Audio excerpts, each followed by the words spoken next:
Coucou tout le monde, j'espère que vous allez bien. Je vous retrouve aujourd'hui pour une nouvelle vidéo pour la suite de ma vidéo préparation 2022. Donc déjà si vous n'avez pas regardé la première partie, petit i. Du coup là on est le 3 janvier. Ne vous inquiétez pas, je vous ai filmé les 3 derniers jours. Donc je vais vous faire un petit récapitulatif aujourd'hui et en même temps je vais vous montrer les images à l'écran. Je pense que ça va être sympa de cette façon-là. On va commencer du coup par le 31 décembre, donc vendredi dernier.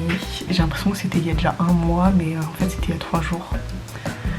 Franchement, ma notion du temps en ce moment, elle est pas... Ça va pas trop en fait.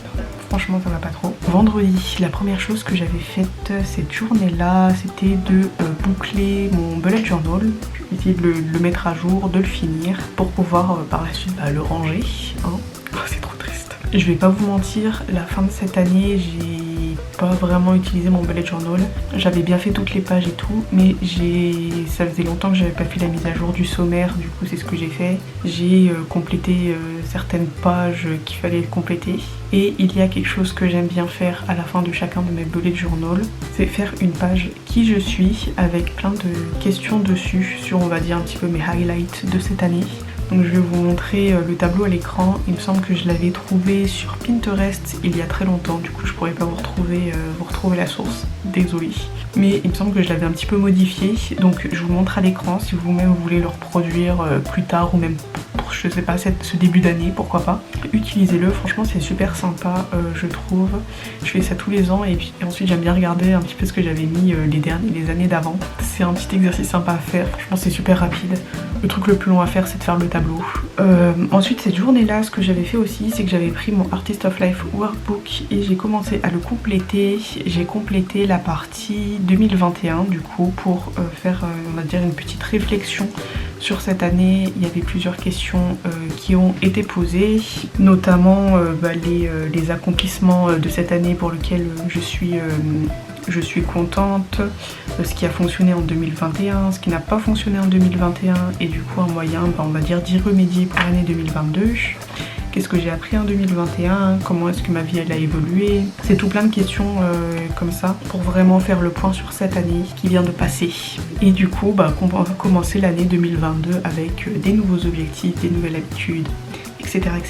Ensuite, donc je vous avais pas filmé ça, mais j'ai continué à monter un petit peu mon dream board, donc à le positionner sur Canva. Et j'ai aussi fait la numérologie pour cette année 2022 pour moi. Donc en fait la numérologie c'est des croyances on va dire qui sont fondées sur le fait que les chiffres, les nombres ont une certaine signification. Voilà, une petite définition très rapide. Franchement moi les définitions je sais pas expliquer, donc allez chercher sur Google.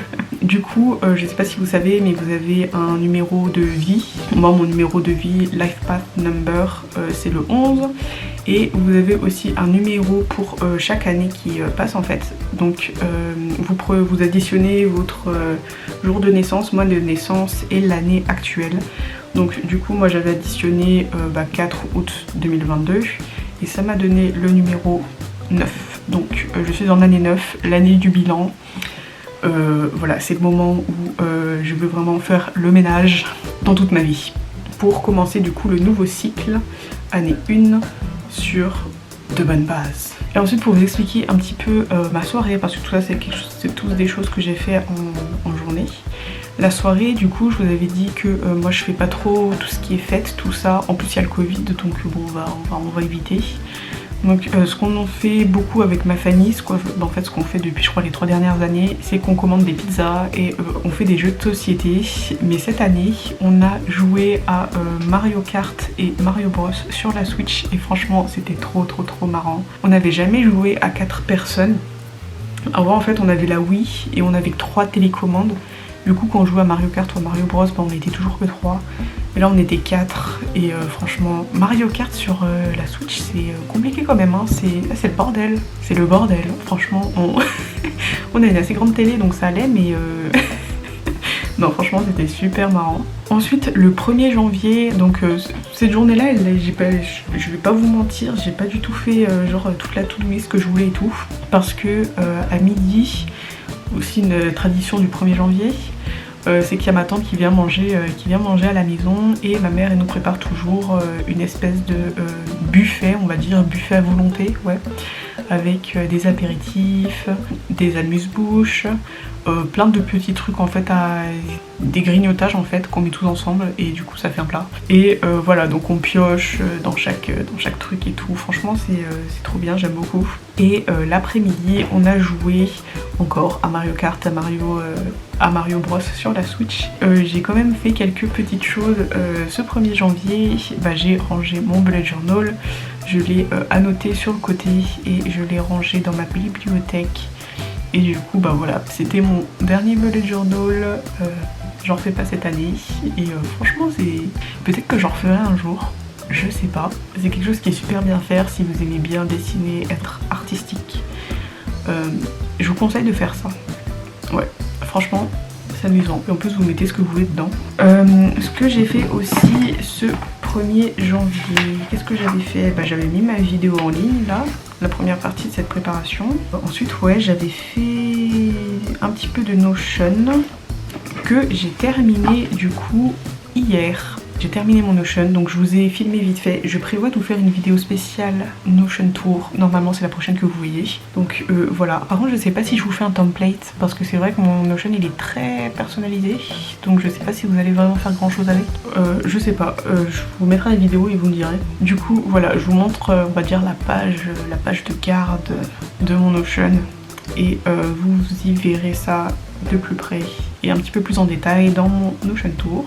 J'ai aussi mis mon Dreamboard sur le bureau de mon ordinateur. Franchement il est trop beau, je suis trop contente du résultat. J'ai pas pu mettre les 50 photos que j'avais prévu de mettre et que j'avais trouvé sur Pinterest, mais c'est pas grave hein. J'ai tendance à voir les choses en grand. Et ensuite la dernière chose que j'ai faite ce 2 janvier, c'est de commencer à remplir mon Artist of Life Workbook, donc la partie 2022. Je vais pas vous mentir, j'ai pas tout rempli parce qu'il y a vraiment beaucoup de choses à remplir. Donc je vais continuer au fur et à mesure de cette nouvelle semaine. Mais pour l'instant, j'ai rempli mon thème pour 2022. Donc moi j'ai choisi le thème consistance. Bref, consistency. Dites-moi c'est quoi en français parce que je sais plus. Donc moi mon plus gros, on va dire, problème de 2021, ça a été vraiment la consistance. J'ai tendance en fait à trop me baser sur la motivation. Sauf que la motivation, vous savez, ça va, ça vient. On peut pas se baser là-dessus dans la vie parce que sinon, franchement, on n'arrive à rien faire. Et j'ai jamais travaillé ma consistance dans ma vie. C'est quelque chose que j'ai remarqué du coup en 2021 et sur lequel je vais travailler en 2022. Donc c'est pour ça que j'ai mis consistency pour mon thème de cette année. Je vais y arriver. Et du coup, j'ai répondu à des questions comme comment est-ce que je peux vivre mon thème cette année-là, donc mon thème de consistency. Comment est-ce que je veux me sentir cette année, comment est-ce que je veux évoluer, qu'est-ce que je veux laisser derrière moi. J'ai aussi rempli le current me et future me. Donc en fait ici c'est votre vous d'aujourd'hui et là c'est le vous que vous voulez devenir. Et en fait le but c'est de se rapprocher plus du vous que vous voulez devenir. Et j'ai aussi commencé à remplir les trucs à propos de moi en fait. C'est des questions sur vous-même, par exemple vos valeurs, vos passions, vos forces, votre motivation, 10 choses que vous aimez à propos de vous. Et voilà ce que j'ai rempli hier. Et ensuite il va falloir que je continue ça cette semaine. J'ai toujours pas rempli les objectifs et tout. Je connais mes objectifs de cette année déjà parce qu'ils sont tous sur Notion. Mais il faut que je le mette du coup dans mon workbook. Voilà du coup pour cette préparation 2022 qui se termine maintenant. Franchement moi cette partie là de l'année c'est ma partie préférée. Et je pense que c'est parce que y a tout cet aspect organisation, planning pour une nouvelle année. Donc certes on peut faire ça tout au long de l'année. Sincèrement je vais pas vous mentir, je fais du planning et de l'organisation toutes les années, tous les mois et toutes les semaines. Donc franchement moi tout ce qui est planning, organisation, je kiffe ça, c'est ma vie entière. Voilà pour cette préparation 2022, j'espère que cette vidéo vous a plu, j'espère que cette série de vidéos vous a plu. Je vous ai prévu des vidéos assez intéressantes pour janvier. Déjà vous avez un Notion Tour que j'ai jamais fait et j'ai eu une idée de vidéo que je dois vous filmer la semaine prochaine et du coup cette vidéo elle sera quand même, ce sera un petit peu plus tard dans janvier. Je vous avais raconté, il me semble que c'était en décembre, que j'aimais bien apprendre les chorégraphies de K-pop en ce moment.